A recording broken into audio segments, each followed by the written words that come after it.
episode. Okay, alright. Welcome to Amy. This is a question. Well, what is volcano?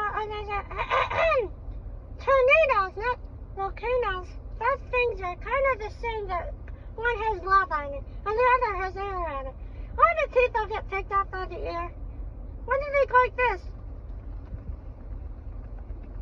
When it's spinning around in the thing, what do you call it? The air can pull you around in the air. That doesn't make sense. Okay, anyways, I'm just going to show you a little part about it. It's like this. It's like wagging your tail like a dog that you're wagging everything around.